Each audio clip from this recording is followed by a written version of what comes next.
Bismillahirrahmanirrahim. Assalamualaikum warahmatullahi wabarakatuh.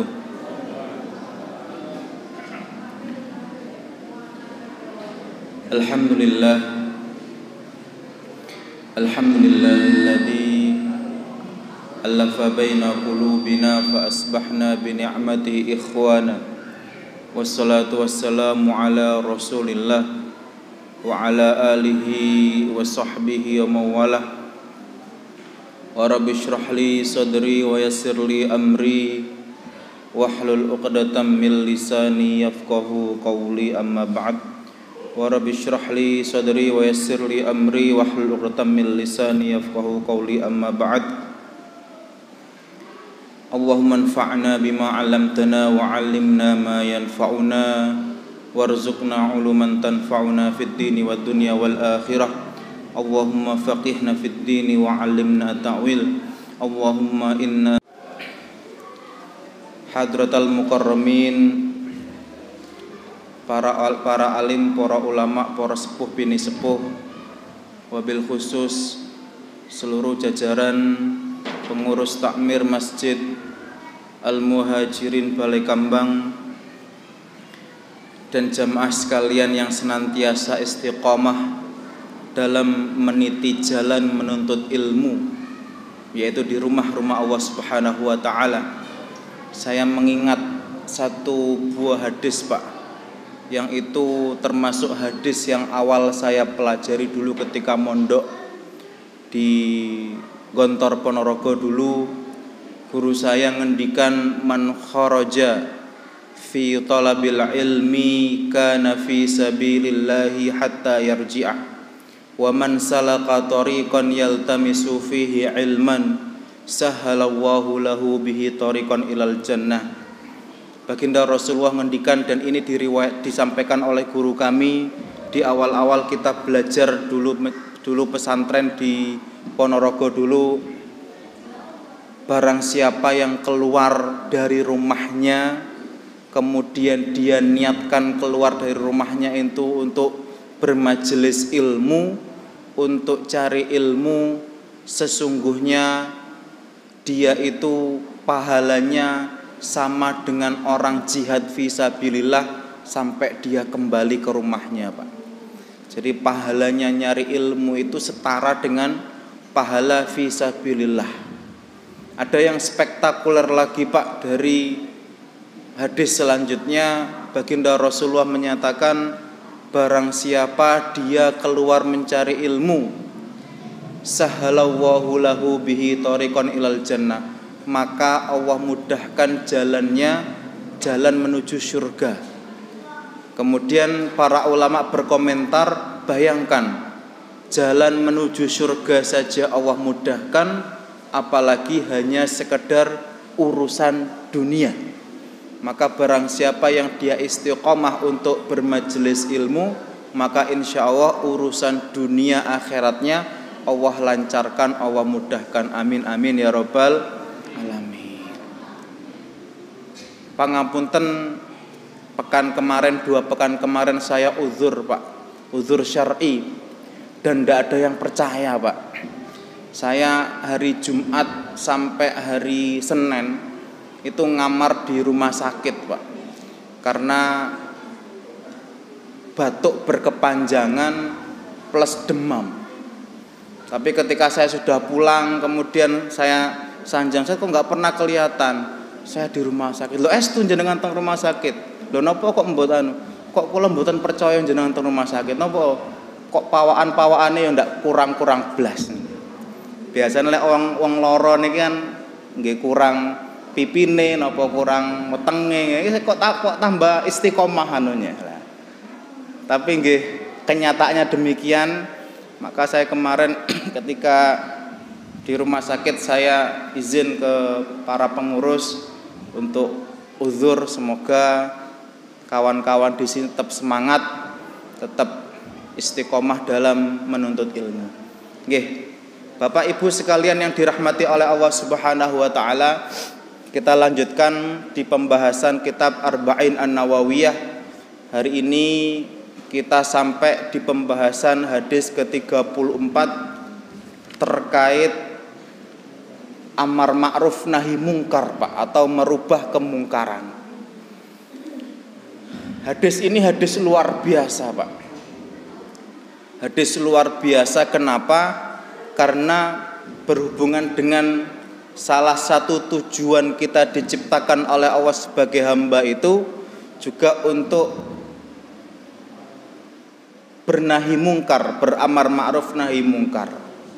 Sampai-sampai Allah Subhanahu wa taala berfirman dan memuji kita. Ya.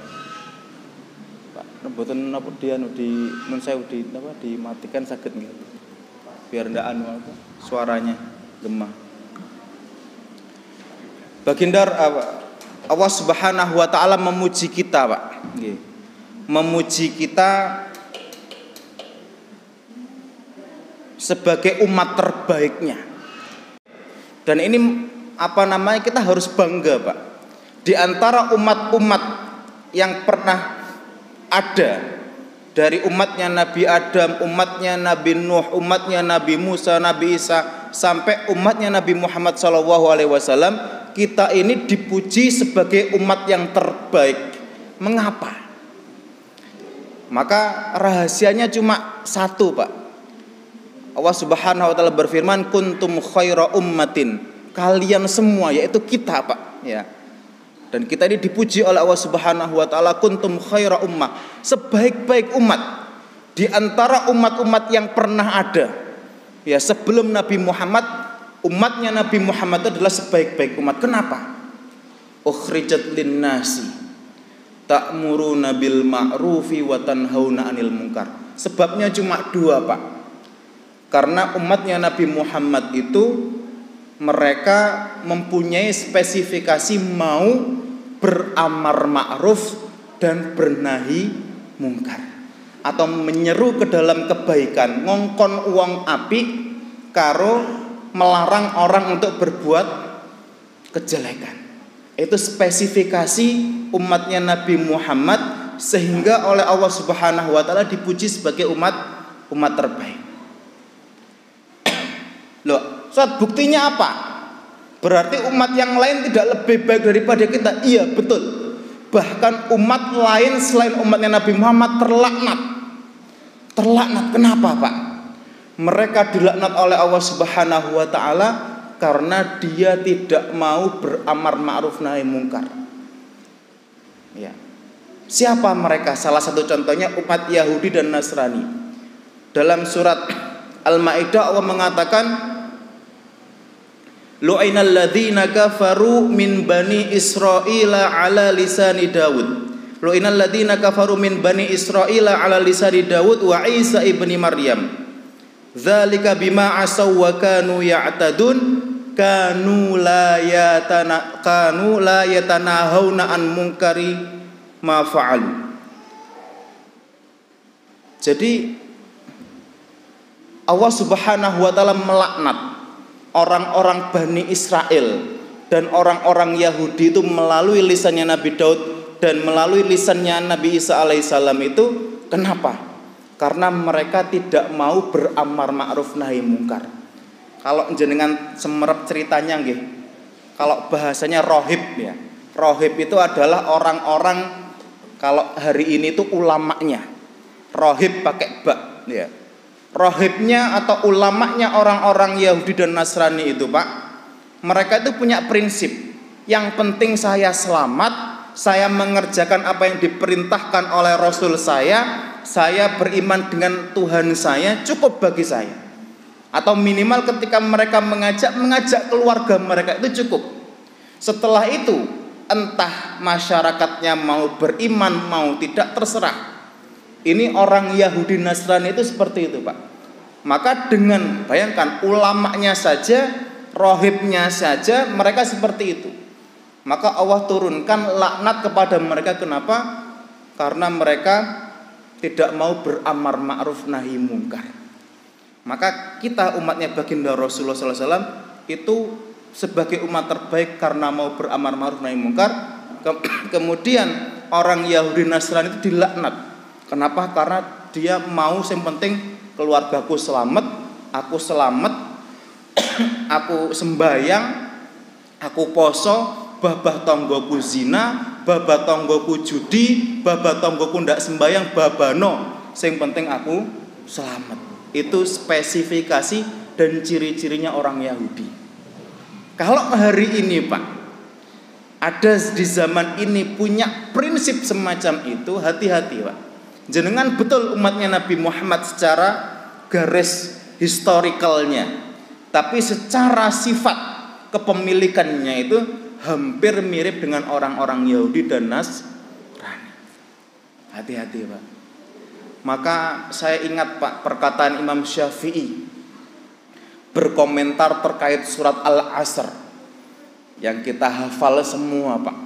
Ya, surat Al-Asr itu Imam Syafi'i sampai berkomentar, lau ma anzalallahu illa hadhihi surah laka, kecuali surat Al-Asr ini cukup Pak bagi Allah untuk menjadikan hujjah nanti di hari kiamat terkait kenapa kok orang itu diberikan kebaikan atau diberikan kejelekan di neraka nanti dengan satu surat Al-Asr itu.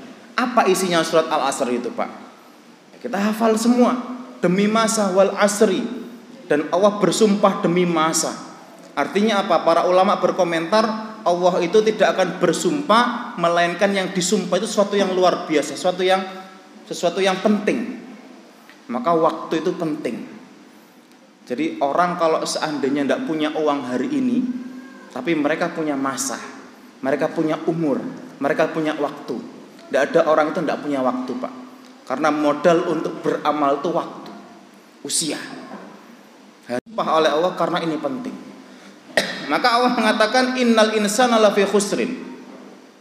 Sesungguhnya semua orang, ya, entah itu kiai, entah itu ustadz, entah itu pedagang, entah itu bahkan presiden sekalipun, semua manusia itu dalam kerugian Pak.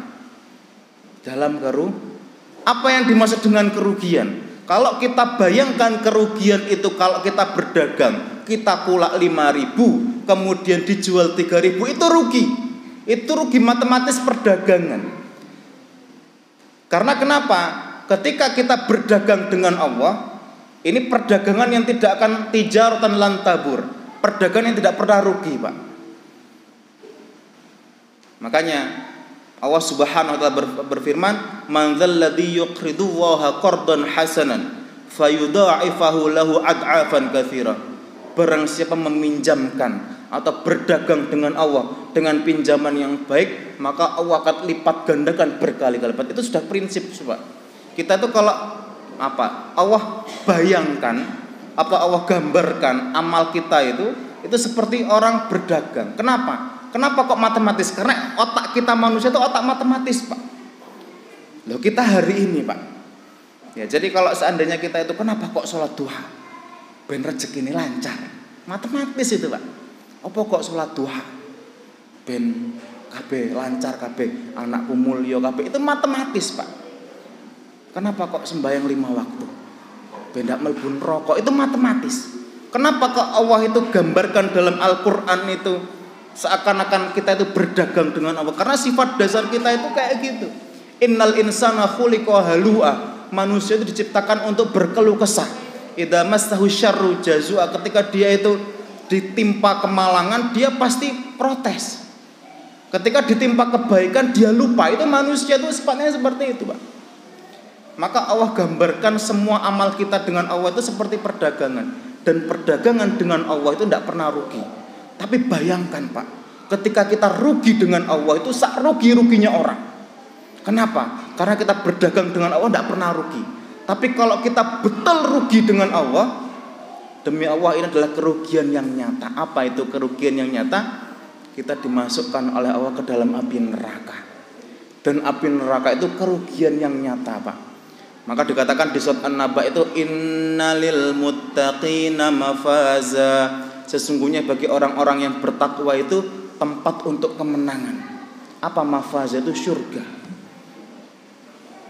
Tapi kalau seandainya kita itu Pak rugi, nanti itu betul-betul rugi, ya sudah, Kerugian itu kita nggak pernah bayangkan. Kalau di dunia kita masih bayangkan orang punya utang 1 miliar itu bisa tutup Pak Mas ya. Saya pernah melihat ya, baca berita orang punya utang 1,5 juta itu sampai bunuh diri Pak. Saya pernah baca berita di sosial media itu punya utang 1,5 juta kemudian bunuh diri. Tapi saya Pak punya teman Pak, atau punya jamaah lah. Ya, dia cerita, Ustaz, utang saya ini hampir 2M Ustaz. Tapi nang dia guyang guyu biasa aja. Masih bisa ditakar. Tapi kalau ruginya itu rugi akhirat nanti itu luar biasa.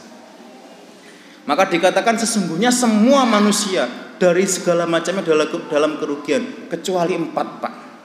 Kecuali 4. Kalau dia hanya bisa mengerjakan 1 dari 4, dia baru keluar dari kerugian hanya 1/4. Kalau dia baru bisa mengerjakan 2 dari 4, berarti dia banyak keluar dari setengah. Setengah rugi, setengah tidak rugi Pak. Ya. Kalau dia bisa mengerjakan 3 dari 4, dia keluar dari kerugian 3/4-nya, setengahnya masih rugi. Tapi kalau seandainya ingin betul-betul keluar dari kerugian itu, maka kerjakan 4/4-nya, tidak boleh ditinggal. Ini prinsip, ini kaidah. Makanya Imam Syafi'i sampai mengatakan lauma anzalat illa hadhihi surah. Kalau Allah tidak menurunkan kecuali surat ini, cukup bagi Allah untuk nanti memberikan pahala atau mengazab manusia dengan hanya surat ini. Apa yang pertama? Pertama, beriman. Hari ini kita beriman Pak, alhamdulillah. Hari ini kita enggak syirik kepada Allah, alhamdulillah. Kita baru keluar dari kerugian baru 1/4-nya. Baru 1/4-nya. Kalau jenengan menambah iman jenengan dengan pekerjaan, dengan amal, dengan membuktikan iman jenengan dengan sholat 5 waktu, dengan beramal, dengan jenengan sedekah, dengan jenengan membantu orang lain, jenengan baru keluar daripada kerugian itu baru setengahnya. Setengah lagi jenengan masih rugi. Ya, karena hari ini kebanyakan kita itu iman amal saja cukup. Yang penting aku amal sembahyang alhamdulillah. Yang penting aku ning masjid ya alhamdulillah. Aku yo sedekah, aku yo wakaf. Aku yo wis tak jor-jorno kabeh hartaku. Dia baru 2 Pak mengerjakannya. Ya. Kenapa? Dia belum masuk ranahnya watawasau bil haqqi, saling menasihati dalam kebaikan, berdakwah Pak, beramar ma'ruf nahi mungkar tadi. Jadi kalau hari ini Pak, kita sudah beriman, kita sudah beramal, kemudian kita enggan untuk mengajak tetangga kita, mengajak anak kita, mengajak saudara kita dalam kebaikan, kita masih dalam kerugian setengahnya itu. Tapi kalau seandainya kita sudah mulai mengajak, ayo sembahyang neng masjid, ayo pengajian, ayo kita sedekah, insya Allah dia sudah keluar dari kerugian itu 3/4-nya. Yang 1/4 lagi ya Bapak. Dalam berdakwah itu ada 2 konsep, mengajak sama melarang Pak. Kalau mengajak itu lebih mudah. Hari ini saya di sini ini ngajak, ayo Pak ngajak. Ayo kita berbuat baik. Ini mudah Pak, gampang ngepol. Saat ado toko kono-kono, ndak ana apa-apa nih daripada Rasulullah zaman biyen. Ngajak, saya ini ngajak. Saya ini sampai hari ini jarang untuk nahi mungkar Pak. Nahi mungkar itu kalau jenengan Semerep itu FPI itu nahi mungkar Pak. Kenapa FPI itu sampai ditutup? Sampai karena orang ketika dilarang itu tabiatnya dia itu apa? Dia tidak suka. Kebiasaan enak-enak apa jenenge berzina kemudian kok ana sing nglarang.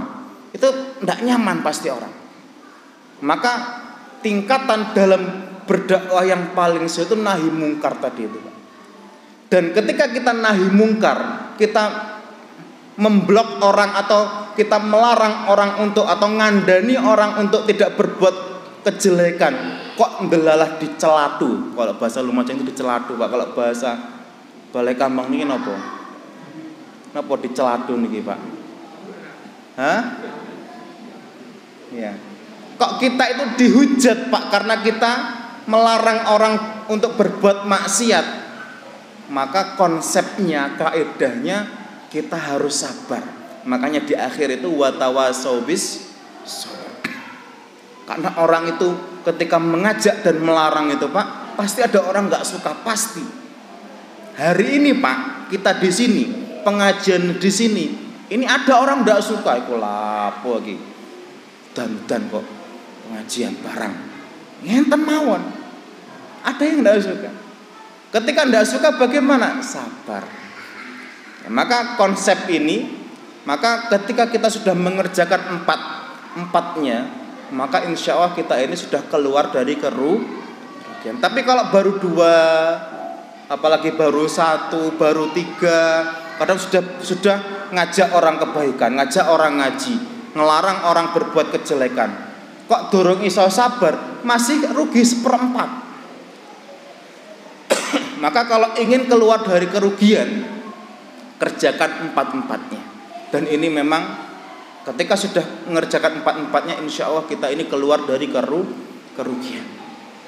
Ya, maka ini Pak, ini konsep hidup Pak.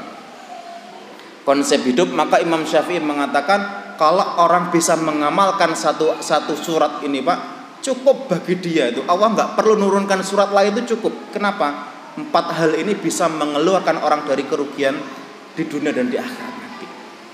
Seperti itu. Maka Pak, dalam hadis ini Pak, hadis ke-34 ini kita berbicara tentang nahi mungkar. Ya. Nahi mungkar. Nahi mungkar itu lebih sulit Pak daripada amar ma'ruf. Kalau amar ma'ruf itu mengajak, ayo kita itu sholat, ayo kita puasa, ayo sedekah, itu mudah. Kadang orang itu ndak tersinggung, ndak baper dengan Pak. Kalau anak muda itu paham, baper itu artinya tersinggung Pak.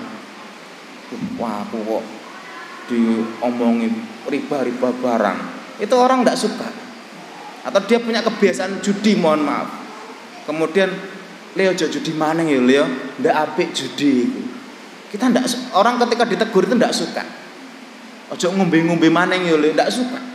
Dia akan sensitif dan kemudian bisa marah, bisa malah membalas dengan kejelekan. Itu seperti itu. Ya. Maka ini hadis Pak, ya. Ini terkait bernahi mungkar.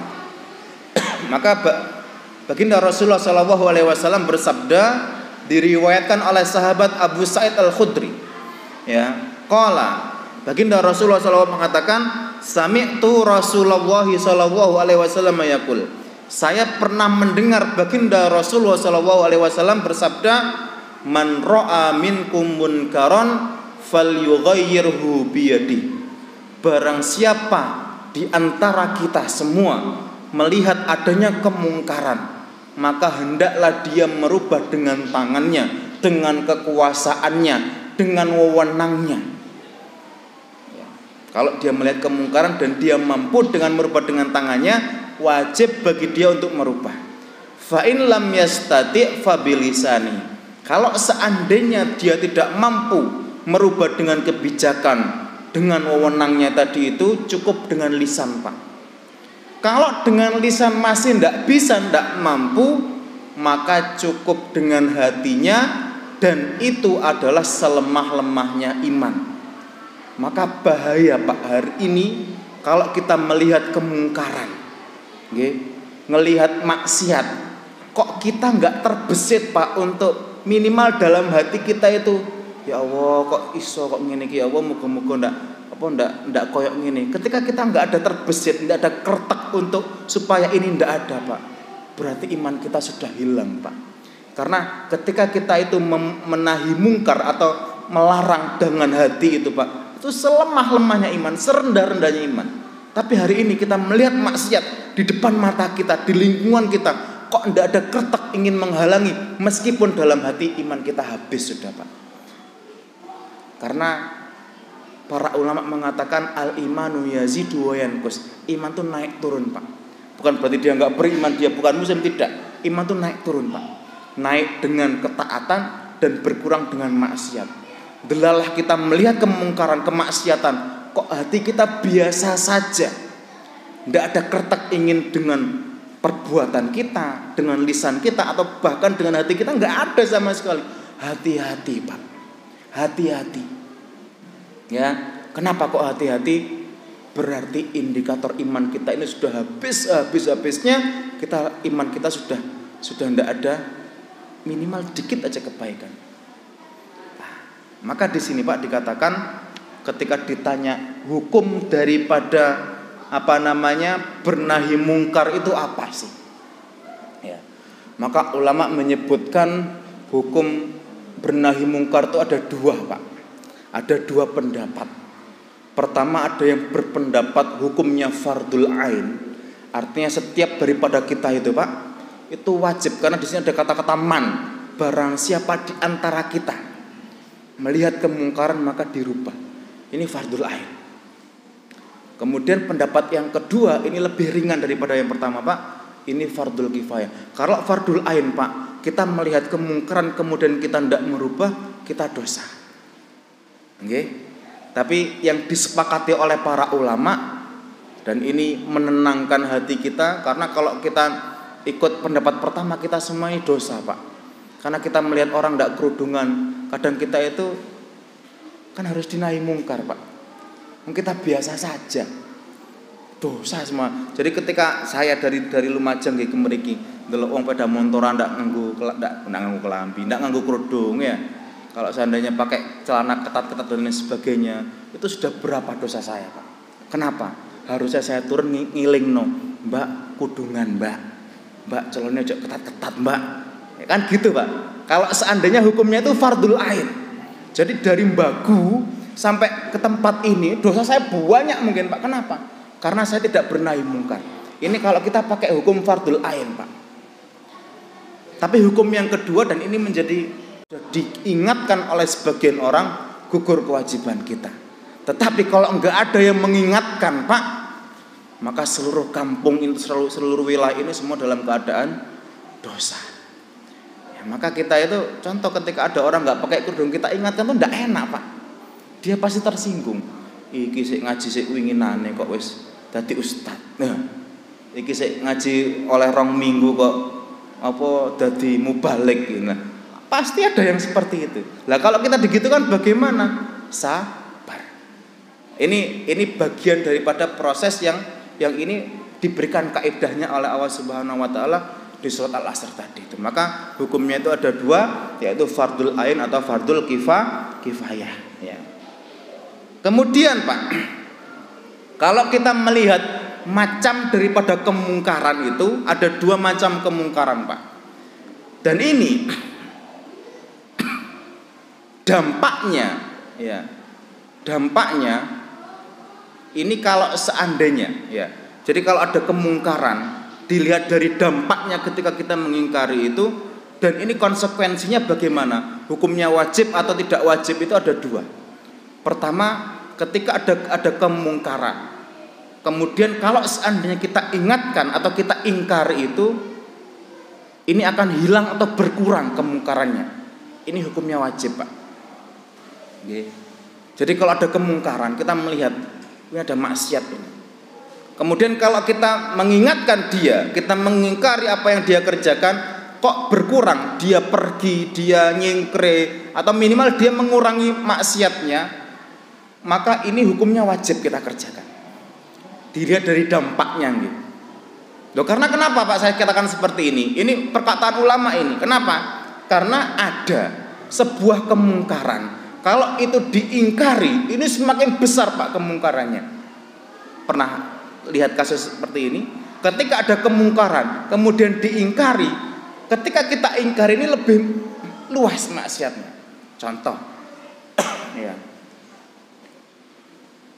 kita ini kapasitasnya rakyat biasa. Ya, musuh ada satu geng Pak. Satu geng, geng motor, geng kalau di desa itu, kalau di Lumajang itu Pak, ada maling sapi itu punya geng Pak. Jadi Lumajang terkenal begale, terkenal maling sapi, terkenal saya lelek, terkenal Salim Kancile. Ya, jadi terkenalnya gitu-gitu. Dan itu memang terstruktur Pak, terstruktur dan masif. Artinya dari tingkat atas, tingkat menengah, tingkat bawah itu luar biasa. Kalah pegawai negeri untuk koordinasinya itu, Pak. Mereka luar biasa. Kemudian kita, Pak, sebagai rakyat biasa, kemudian kita ingin ingkari ini, ya. Mas, ojo nyolongan, Mas. Ojo nyolong sapi ning desaku. Kita ingkari ini, kira-kira dia berkurang apa enggak, Pak? Kira-kira kita ingatkan seperti itu. Enggak mungkin, Pak. Dia luar biasa. Iso-iso sapi ini dhewe sing ilang. Gara-gara apa? Atau bahkan bukan sapi dhewe sing ilang, bahkan keluarga kita yang diancam bakal dibunuh. Kenapa? Iki wong kapan kok wani-wanine kok nantang-nantang. Gitu. Karena kapasitas kita ini bukan siapa-siapa. Tapi kalau yang ini menentang adalah pihak berwajib atau pemerintah ini mungkin.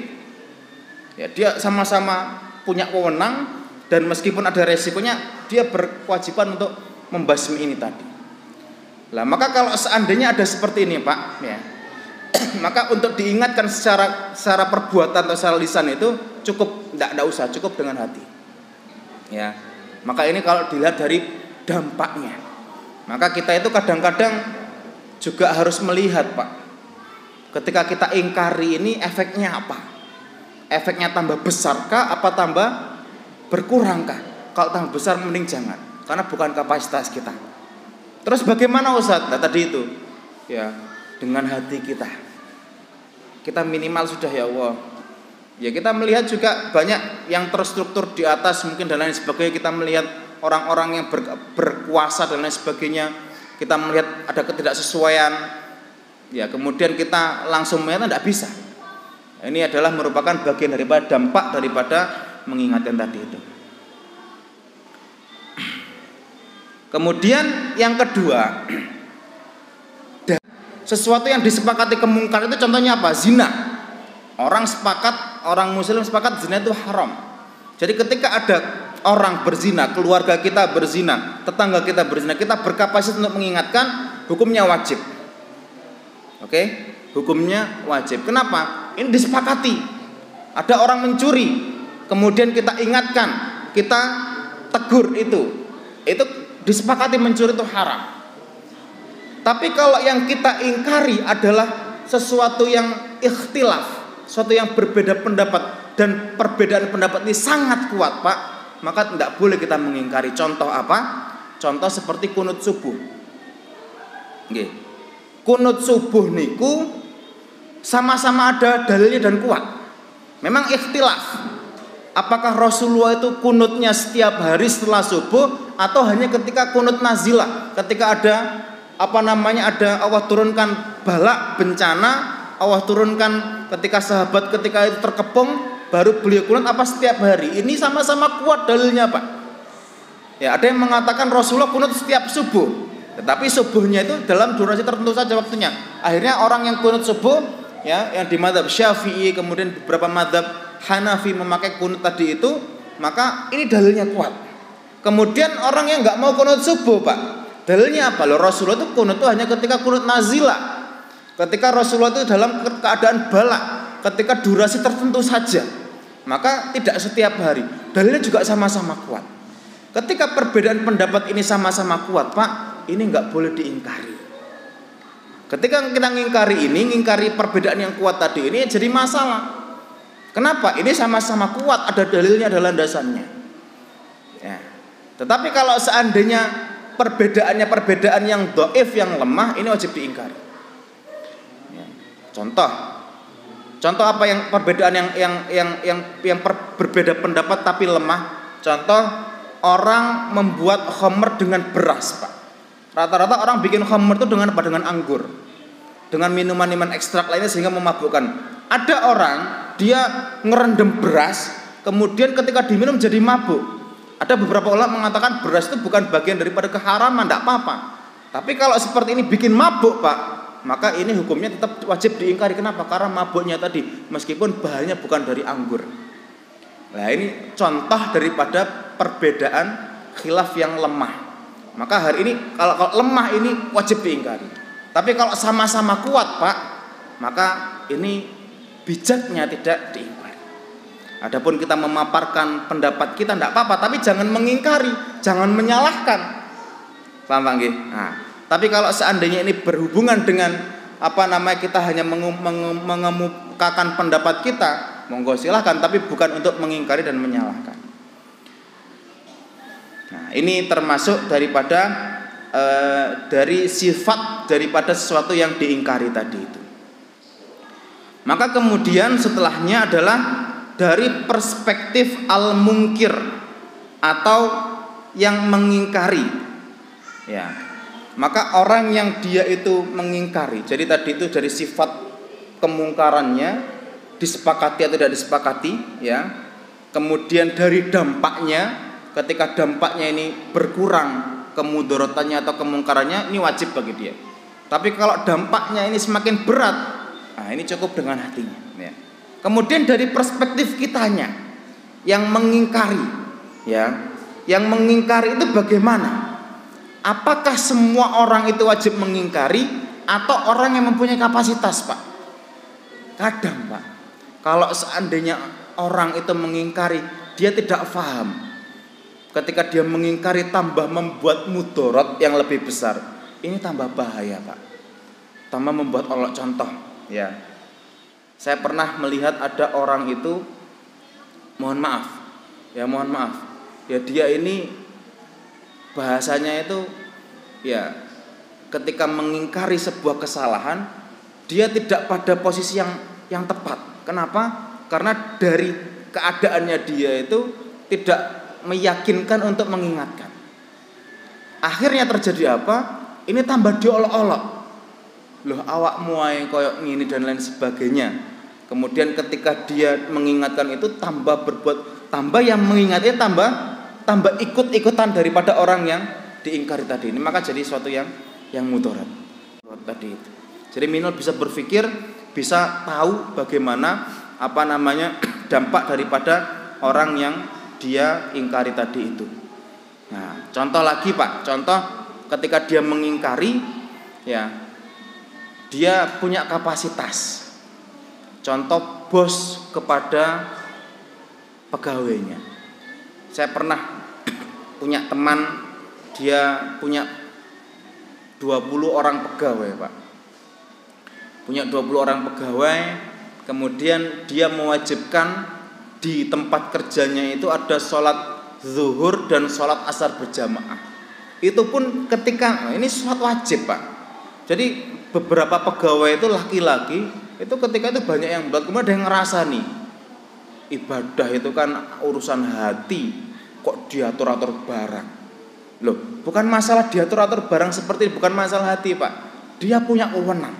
Ketika sang bos ini, seandainya kamu kalau mau ikut aturan sini sudah kerjakan ini, kalau enggak ya sudah monggo silakan, enggak usah kerja di sini. Ini sangat bisa. Kenapa? Karena pegawai itu ketergantungan dengan bosnya tadi. Kenapa? Butuh daripada pekerjaan tadi itu. Dia punya wewenang. Ketika orang yang punya wewenang seperti ini kemudian tidak memanfaatkan, dia zalim, Pak. Dan dia akan dimintai pertanggungjawaban di hadapan Allah Subhanahu. Juga termasuk ketika seorang bapak. Ya, bapak ini punya kapasitas napa mboten untuk anaknya? Punya. Lah kok ndelala ada bapak kemudian melihat anaknya melakukan kemungkaran, melakukan sesuatu tidak baik, kok dia diam saja, dia membiarkan? Mohon maaf, Pak. Hati-hati. Maka nanti di hadapan Allah nanti jenengan akan dimintai pertanggungjawaban. Kenapa kok jenengan punya anak berbuat kesalahan kok dibiarkan? Ya. Ini mulai dari perspektif orang yang mengingkari. Ya, tapi kalau seandainya dia sudah maksimal, sudah mengingatkan dengan cara yang baik, sudah berkali-kali kok ndelalama seperti itu sudah. Ya, sudah tidak bisa lagi, ya sudah. Kita sudah serahkan sama Allah. Karena kenapa? Hidayah itu adalah ranahnya Allah Subhanahu wa taala. Maka baginda Rasulullah itu pernah bersabda, "Inna qulubul ibad baina asabi'ir rahman, yuqallibu kaifa yasha."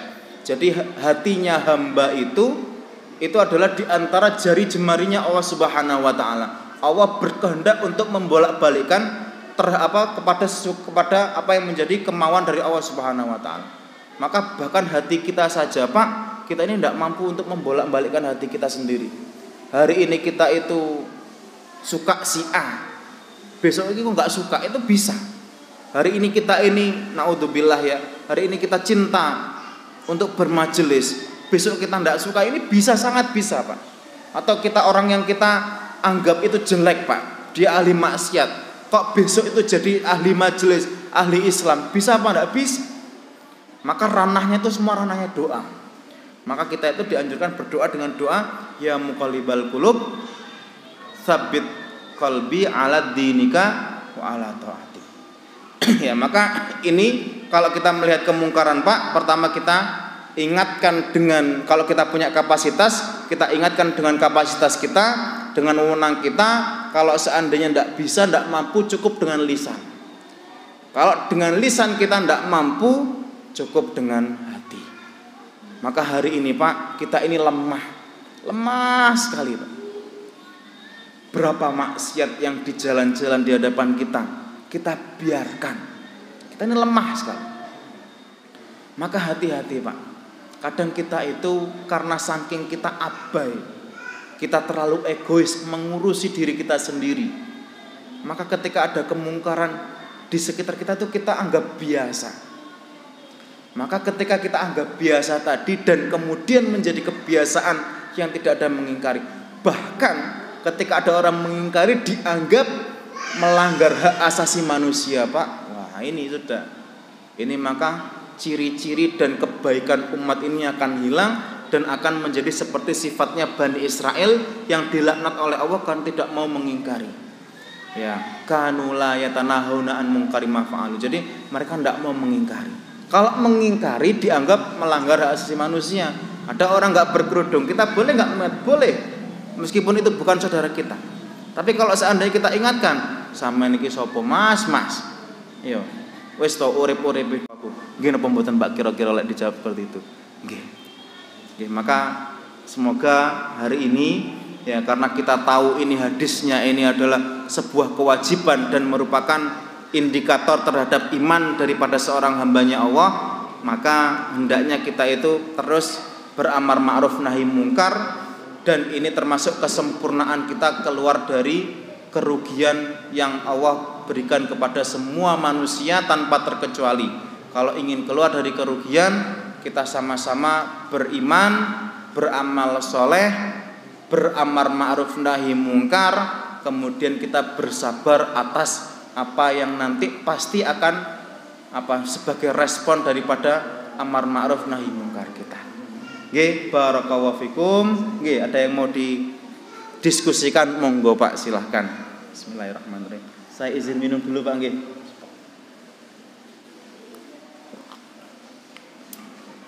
Insyaallah. Waalaikumsalam.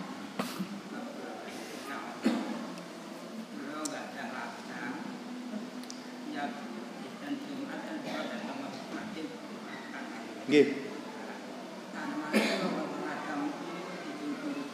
Nggih.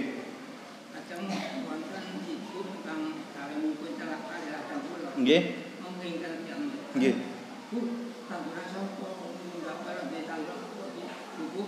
Nggih. Nggih.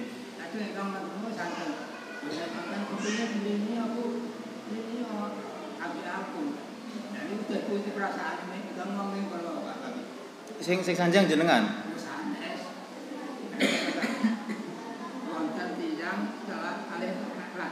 Nggih. Mendet. Nggih, nggih. Nggih. Nggih. Mboten angsal mendet. Nggih.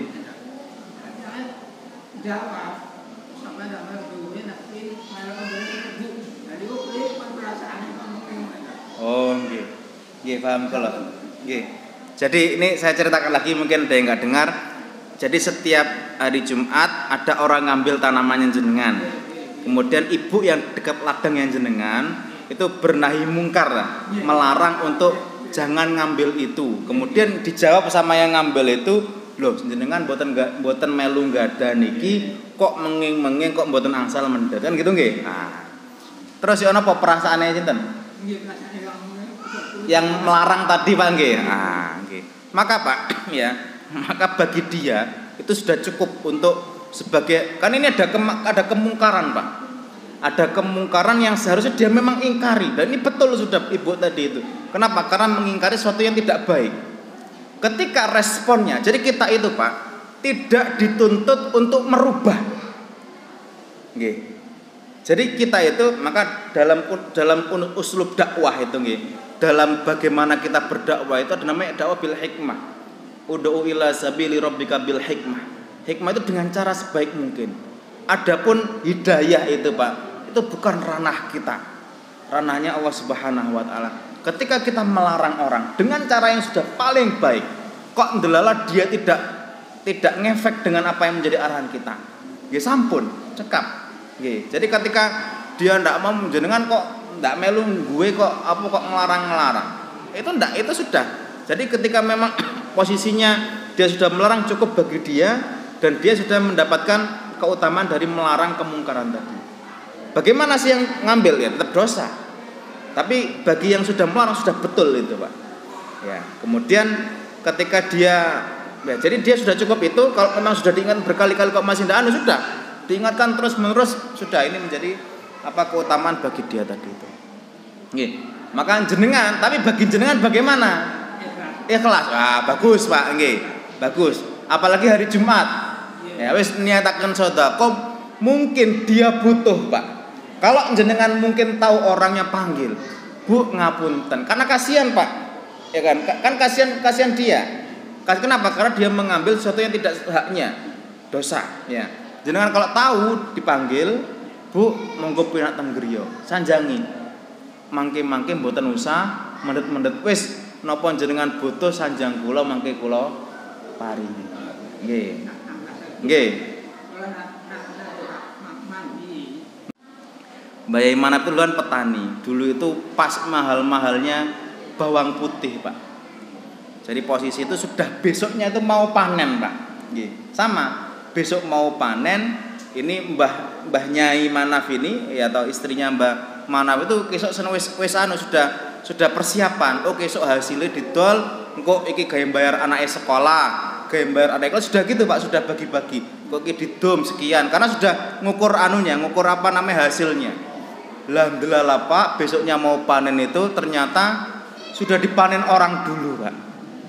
Lah, ketika sudah dipanen orang dulu pulang-pulang itu di rumah Mbah Nyai Manaf itu beliau takon karo menyambut, ayo Pak pundi yotrone kita gawe bayar utang, kita gawe bayar anake sekolah, tak gawe bayar anak kuliah, sudah mengharap-harap seperti itu, Pak. Kemudian dengan senyumnya Masya Allah Mbah Manaf sanjang wis tri namanya kan Mbah Tri ya, Musa Tri wis tri ndak usah harap-harap, alhamdulillah bawange dipanen wong iku langsung. Tapi lah tadi itu Mbah Manaf tadi itu ya, sudah. Tapi ya karena mungkin orangnya butuh. Ya. Maka ternyata Masya Allah dikisahkan itu dapat berapa minggu atau berapa hari itu diganti dengan yang lebih baik. Akhirnya yang tadi dijaga buat bayar kuliah, bayar utang itu akhirnya Allah gantikan dengan jalan yang lain. Nah ini Pak, jadi ya jenengan bisa lebih mengambil hikmahnya. Semoga diikhlaskan dan diberikan yang terbaik insya Allah. Bismillahirrahmanirrahim. Ta'ala barakallahu fikum. Kita akhiri, semoga Allah mengampuni dosa kita. Kita berdoa, Allahumma sholli ala Muhammad wa ala ali Muhammad walhamdulillahi rabbil alamin. Hamdan syakirin, hamdan na'imin, hamdan yuafi ni'mahu wa yukafi mazidah. Ya Rabbana lakal hamdu kama yanbaghi li jalali wajhikal karimi wa 'azimi sultanik. Allahumma inna nas'aluka ilman nafi'an wa rizqan thayyiban wa 'amalan mutakabbalan wa shifaan min kulli da'in wa saqam. Ya musahhilal umur, ya mubarikal umur. Allahumma barik wa sahhil umurana wa umura walidaina wa umura jami'i tullabina wa umura ma'hadina wa umura hadal masjid al muhajirin ya Allah, wa umura hadil mujtama' hadhihi balai kambang ya Allah, wa haulihi ya birahmatika ya arhamar rahimin. Rabbana hab lana min azwajina wa dzurriyyatina qurrata a'yun waj'alna lil muttaqina imama. Rabbana atina fid dunya hasanah wa fil akhirati hasanah wa qina adzabannar. Wa sallallahu ala sayyidina Muhammad walhamdulillahi rabbil alamin. Barakallahu fikum. Subhanakallahumma bihamdika asyhadu an la ilaha illa anta astaghfiruka wa atubu ilaik. Assalamualaikum warahmatullahi wabarakatuh.